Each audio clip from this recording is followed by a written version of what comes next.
বর্তমান সময়ে অন্নপূর্ণা ভান্ডারের ফর্ম ফিল আপ কিন্তু শুরু হয়ে গিয়েছে এবং এই ফর্ম ফিল আপের মধ্যে এক জায়গায় আপনি দেখতে পারবেন যে ডিজিটাল রেশন কার্ড পারিবারিক আইডি যদি থাকে। দেখুন তাহলে আপনি কিভাবে বুঝবেন যে আপনার ডিজিটাল রেশন কার্ডের আইডি রয়েছে এবং যদি থাকে তাহলে কিভাবে সেটা আপনি জানবেন যে আমার ডিজিটাল আইডি কার্ড বা রেশন কার্ডের আইডিটি কি। দেখুন আজকের ভিডিওতে আমি সম্পূর্ণ আপনাদের বুঝিয়ে দিব যে কিভাবে আপনি আপনার ডিজিটাল রেশন কার্ড আইডি বের করতে পারবেন এবং অবশ্যই সেটাকে এখানে পুট করতে পারবেন। চলুন এটি করার জন্য আমাদের প্রথমে চলে যেতে হবে আমাদের ফোনের এবং ফোনের চলে যেতে হবে গুগলে। দেখুন আপনাদের চলে যেতে হবে সিম্পলি গুগলে এবং গুগলে গিয়ে আপনাকে সার্চ করতে হবে রেশন কার্ড। দেখুন আমি এখানে সার্চ করেছি রেশন কার্ড। দেখুন রেশন কার্ড সার্চ করার পরে আপনার সামনে ঠিক এই ধরনের একটা ইন্টারফেস কিন্তু চলে আসবে। আসার পরে আপনি প্রথম যে দেখুন government of West Bengal ration card, এখানে কিন্তু একবার ক্লিক করবেন। দেখুন যখনই আপনি government of West Bengal ration কার্ডের উপর ক্লিক করবেন আপনার সামনে কিন্তু এই ধরনের একটা ইন্টারফেস আসবে। তবে আপনাদের সামনে আসতে পারে কিন্তু ডেস্কটপ সাইটটা অফ করা ঠিক এই ধরনের একটা ইন্টারফেস। দেখুন এই ইন্টারফেসেও কিন্তু আপনার কাজ হবে, তবে আমার মনে হয় আপনাদের কিন্তু একটু ডেস্কটপ সাইটটা ওপেন করে নিলে সুবিধা হবে। আমি ডেস্কটপ সাইটটা ওপেন করে নিলাম। দেখুন ডেস্কটপ সাইটটা আমি যখনই ওপেন করছি আপনি দেখবেন একদম বাঁদিকে ওপরে দেখবেন সিটিজেন হোম বলে একটি অপশন রয়েছে।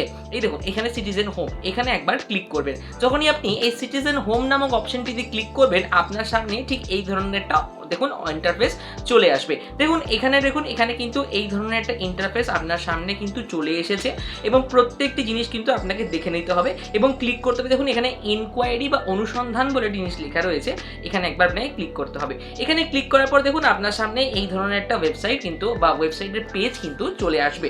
যখনই আপনার সামনে এই ধরনের একটা ওয়েবসাইট পেজ আসবে দেখুন আপনি এক জায়গায় দিতে পারবেন check your family ONORC number বা আপনার পরিবারের ONORC নং জেনে নিন। এই জায়গাটিতে আপনি ক্লিক করবেন, ক্লিক টু নলেজ মোর বিশেষ এখানে ক্লিক করবেন। দেখুন যখনই আপনি এই জায়গাটিতে ক্লিক করবেন আপনার সামনে ঠিক এই ধরনের একটা সিম্পল একটা ইন্টারফেস চলে আসবে।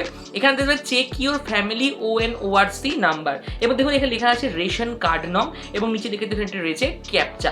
দেখুন এখানে ভয় পাওয়ার বিষয় কিছুই নেই, এখানে জাস্ট আপনাকে আপনার রেশন কার্ডের নাম্বারটি দিতে হবে। দেখুন আপনার রেশন কার্ড যদি ডিজিটাল হয় তাহলে দেখবেন ওপরের দিকে লেখা থাকবে, তাহলে দেখবেন ওখানে লেখা থাকবে একটা নাম্বার, সেই নাম্বারটিকে এখানে পুট করতে হবে এবং আপনার রেশন কার্ড যদি 15 দিনে হয় সেক্ষেত্রেও কিন্তু আপনার নাম্বারটি ওখানে লেখাই থাকবে।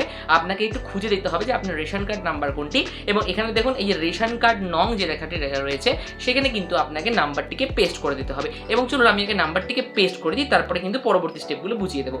দেখুন নাম্বারটি কিন্তু আমি এই জায়গাতে পুট করে দিয়েছি এবং দেখুন নিচে এই জায়গাটিতে আমাকে উপরের ক্যাপচাটাকে দেখে দেখে লিখতে হবে।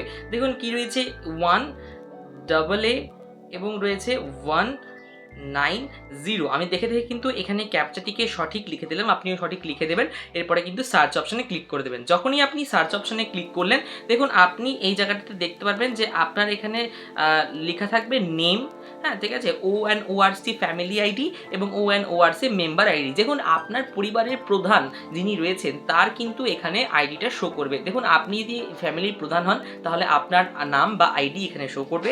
যদি আপনি ফ্যামিলির প্রধান না হন তাহলে যে আপনার ফ্যামিলির প্রধান তার আইডির নাম্বার কিন্তু নামের সাথে এখানে শো করবে এবং ফর্মটির মধ্যে কিন্তু আমাদের সেটাই চেয়েছে যে head of the family number চেয়েছে। তাহলে হেড অফ দি ফ্যামিলি যার হবে তার রেশন কার্ডেরই নাম্বার বা এখানে কিন্তু ONORC যে ফ্যামিলি আইডি সেই আইডিটা দেখাবে এবং সেই আইডিটাকে কিন্তু আপনি ইজিলি এখান থেকে সুন্দর করে লিখে নিতে পারেন বা কপি করে নিয়ে সেখানে কিন্তু বসিয়ে দিতে পারেন এবং এভাবেই কিন্তু আপনি বের করে ফেলতে পারেন আপনার নিজস্ব বা আপনার পরিবারের নিজস্ব ফ্যামিলি ডিজিটাল আইডি বা ডিজিটাল আইডি যেটা রয়েছে সেটা কিন্তু আপনি এখান থেকে বের করে ফেলতে পারবেন। তো আশা করছি আপনি বুঝে গিয়েছেন এবং আপনার আর কোনো রকম অসুবিধা হবে না এই ধরনের আইডি বের করার ক্ষেত্রে। তাহলে আশা করছি ভিডিওটা আপনার ভালো লেগেছে। যদি আপনার ভিডিওটা ভালো লেগে থাকে বা ইনফরমেটিভ লেগে থাকে তাহলে অবশ্যই চ্যানেলটিকে লাইক কমেন্ট সাবস্ক্রাইব করবেন এবং অবশ্যই কিন্তু যদি আপনি এখনো অন্নপূর্ণা ভান্ডারের ফর্ম ফিল আপ করতে জানেন না তাহলে কিন্তু ডেসক্রিপশন বক্সে আমার ভিডিও দেওয়া রয়েছে কিভাবে আপনি অন্নপূর্ণা ভান্ডারের ফর্ম ফিল আপ নিজে হাতে করবেন, সেই ভিডিওটি একবার দেখে আসবেন। দেখা হচ্ছে পরবর্তী ভিডিও। ততক্ষণ ভালো থাকবেন,